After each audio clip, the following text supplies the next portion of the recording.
Hi hello ಎಲ್ಲರಿಗೂ ನಮಸ್ಕಾರ. ನನ್ನ ಯೂಟ್ಯೂಬ್ ಚಾನಲ್ಗೆ ಸ್ವಾಗತ ಸುಸ್ವಾಗತ. ನಿಮ್ಗೆಲ್ರಿಗೂ ಕೂಡ ಗೊತ್ತೇ ಇದೆ, ಸೌಜನ್ಯ ಅವರ ಪ್ರಕರಣ ಮತ್ತೆ ಭುಗಿಲೆದ್ದಿದೆ.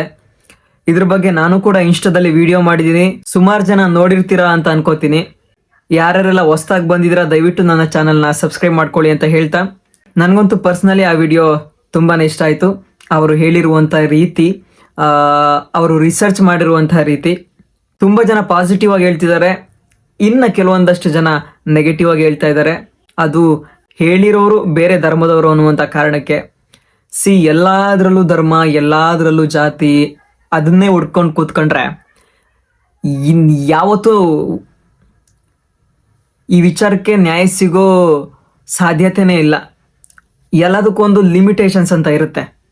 ಯಾವುದಕ್ಕೆ ಜಾತಿ ನೋಡಬೇಕು, ಯಾವುದಕ್ಕೆ ಧರ್ಮ ನೋಡಬೇಕು ಅಂತ. ಬರೀ ಎಲ್ಲದಕ್ಕೂ ಧರ್ಮ ಜಾತಿ ಅನ್ನೋದನ್ನೇ ತಂದರೆ ಇಲ್ಲಿ ನ್ಯಾಯ ಸಿಗೋದಕ್ಕೆ ಸಾಧ್ಯನೇ ಇಲ್ಲ. ಫೈನಲಿ ನಾವೆಲ್ಲರೂ ಮನುಷ್ಯ ಧರ್ಮದವರು. ಸೊ ಹಾಗಾಗಿ ದಯವಿಟ್ಟು ಇಲ್ಲಿ ಜಾತಿ ಧರ್ಮ ಅದು ಇದು ಅನ್ನೋದನ್ನ ತರದೆ ಎಲ್ಲರೂ ಒಂದಾಗಿ, ಬರೀ ಇದೊಂದಕ್ಕೆ ಅಂತಲ್ಲ, ಈ ಥರದ ಯಾವ್ಯಾವ ಕೇಸ್ಗಳಾಗಿದೆ ಈ ಕೇಸ್ಗಳಿಗೆಲ್ಲ ನ್ಯಾಯ ಕೊಡಿಸುವಂಥ ಕೆಲಸವನ್ನ ಮಾಡಬೇಕು.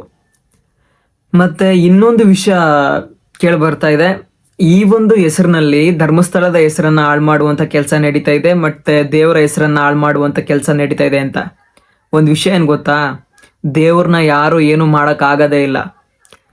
ದೇವರ ಶಕ್ತಿನೇ ಅಪಾರ. ದೇವರ ಶಕ್ತಿನ ಅಳಿಯೋದಿರಲಿ, ಅದನ್ನ ಊಹೆ ಕೂಡ ಮಾಡ್ಕೊಳಕ್ಕಾಗಲ್ಲ. ಅದನ್ನ ನಡೆಸೋರು ಈ ಥರ ಮಾಡಿರ್ಬೋದು, ಬಟ್ ಅವನು ಅವ್ರಿಗೇನೋ ಒಂದು ಇಟ್ಟಿರ್ತಾನೆ ಮುಂದೆ. ಬಟ್ ಹಂಗಂತ ದೇವ್ರ ಬಗ್ಗೆ ತಪ್ಪಾಗಿ ಮಾತಾಡೋದು, ಧರ್ಮಸ್ಥಳದ ಬಗ್ಗೆ ತಪ್ಪಾಗಿ ಮಾತಾಡೋದು ತಪ್ಪಾಗುತ್ತೆ. ಸೊ ಹಾಗಾಗಿ ಎಲ್ಲದಕ್ಕೂ ಕಾಲನೇ ಉತ್ತರ ಕೊಡುತ್ತೆ. ದಯವಿಟ್ಟು ಇಲ್ಲಿ ಜಾತಿ ಧರ್ಮ ಅದು ಇದು ಆಳಮೂಳ ಅನ್ನೋದನ್ನೆಲ್ಲ ಪಕ್ಕಕ್ಕಿಟ್ಟು ಅನ್ಯಾಯ ಆಗಿರುವಂಥ ಕುಟುಂಬಕ್ಕೆ ನ್ಯಾಯ ಕೊಡಿಸುವಂಥ ಕೆಲಸನ ಮಾಡಿ. ಎಲ್ಲದಕ್ಕೂ ಕೊಂಗ್ ತರ್ತೀರಾ, ಎಲ್ಲದಕ್ಕೂ ಅಡ್ಬಾಯ್ ಆಗ್ತೀರಾ, ಎಲ್ಲದಕ್ಕೂ ಗಲಭೆ ಮಾಡ್ತೀರಾ. ಶಾಂತಿಯಿಂದ ಇರಕ್ಕೆ ಬರೋದೇ ಇಲ್ಲ ಜನಗಳಿಗೆ. ಸುಮ್ಮನೆ ಹಂಗೆ ಹಿಂಗೆ ಆಳಮೂಳ ಅಂದರೆ ಉಪಯೋಗ ಇಲ್ದಿದ್ದಂಥ ಮಾತುಗಳನ್ನ ಆಡ್ತೀರಾ. ಸತ್ಯ ಸಿಗೋವರೆಗೂ ಸತ್ಯ ಗೊತ್ತಾಗ್ತಿಲ್ಲ ಅಂತೀರಾ. ಗೊತ್ತಾದ್ಮೇಲೆ ಅಲ್ಲಿ ಜಾತಿ ತರ್ತೀರಾ, ಧರ್ಮ ತರ್ತೀರಾ, ಅದು ತರ್ತೀರಾ, ಇದು ತರ್ತೀರಾ. ಅದನ್ನ ಹಾಳು ಮಾಡೋದಕ್ಕೆ ಏನೇನು ಮಾಡಬೇಕು ಅದನ್ನೆಲ್ಲ ಮಾಡ್ತೀರಾ.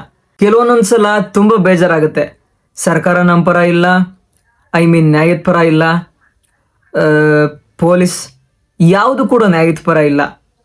ಅಟ್ ಲೀಸ್ಟ್ ಕೊನೆ ಪಕ್ಷ ಜನಗಳಾದರೂ ನ್ಯಾಯದ ಪರ ಇರ್ತಾರೆ ಅಂತ ಅಂದ್ಕೊಂಡ್ರೆ, ಬಟ್ ಜನಗಳೇ ಅವ್ರ ಬಾಯಿಗೆ ಬಂದಾಗ ಮಾತಾಡ್ತಾರೆ, ಅವರೇ ಒಂಥರ ಯೋಚನೆ ಮಾಡ್ತಾರೆ.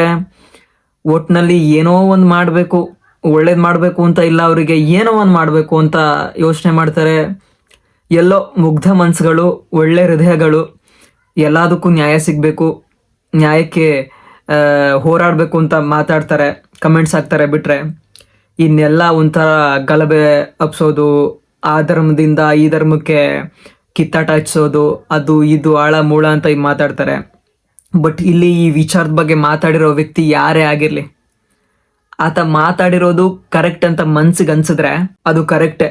ಇದೊಂದೇ ಪ್ರಕರಣ ಅಂತ ಅಲ್ಲ, ಇನ್ನು ಮುಂದೆ ಈ ಥರದ್ದು ಆಗದಿರೋ ಥರ ನೋಡ್ಕೋಬೇಕು. ಮತ್ತು ಈ ಥರ ಇಲ್ಲಿವರೆಗೂ ಯಾವ್ದು ಆಗಿದೆ ಅದೆಲ್ಲದಕ್ಕೂ ಕೂಡ ನ್ಯಾಯ ಕೊಡಿಸುವಂಥ ಕೆಲಸವನ್ನು ಎಲ್ಲರೂ ಕೂಡ ಮಾಡಬೇಕು ಅಂತ ಹೇಳ್ತಾ, ಇಷ್ಟೊತ್ತು ವಿಡಿಯೋವನ್ನು ನೋಡೋದಕ್ಕೆ ಎಲ್ರಿಗೂ ಥ್ಯಾಂಕ್ ಯು ಸೋ ಮಚ್.